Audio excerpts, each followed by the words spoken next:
So the coop is actually recycled. It used to be the kids' playhouse. Where they get their water, they peck on these buttons is where they get their food.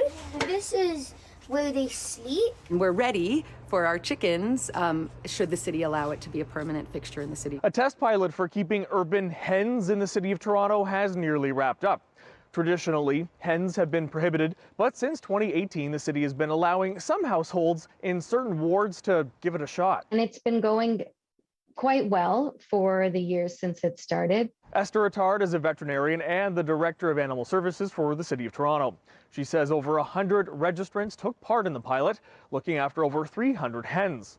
But with the program coming to a close later this month, she says the final decision on the long term now rests with City Council. That's what we're waiting for, the report to be discussed and for committee and council to decide how this pilot will go. Until this point, participating households have had to follow criteria related to spacing from neighbors, size, insulation, odor mitigation, and safety from predators. The Fazio family says they decided to try hen keeping during the pandemic. Pros and cons. Okay, pros. Very, very lovely getting outdoors and spending time with the chickens every day. It was really social. It brought a lot of the neighbors together, especially during these past couple of years. The chickens lay an egg once a day. Sometimes they'll skip a day, but typically if you have 4 chickens, you're going to get 4 eggs a day. And just growing and raising your own food was amazing. What are some things people want to think about before getting some chickens or hens in the backyard? There's a lot of poop.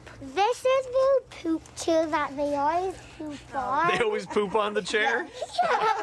They put it in a golf ball so they know where to lay their eggs. Yes. So the eggs get laid in here? Yeah, it tricks them and they think that's an egg and then they just lay there because it's an egg. We'd use the store because that hole over there is like too small. And we also use it to spy on them when they're being too loud. Meanwhile, just 2 blocks away, Angela and Peter say they're unlikely to return to their hen keeping days, with travel plans potentially back on the horizon, but they do feel good about the experience. Ended up being a lot more fun than I thought it would be. The chickens themselves had individual sort of personalities. There really weren't that many drawbacks. I think what went well, we were really surprised that we got 3 eggs every single day. That was pretty cool.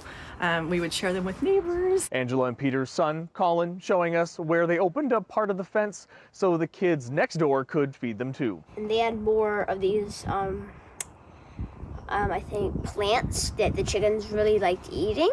Now, while the hens in these homes have been gone for the winter, whether they'll be back remains to be seen. The report, though, that's going before council does recommend creating a permanent citywide urban hens TO program. For City News, I'm David Zura.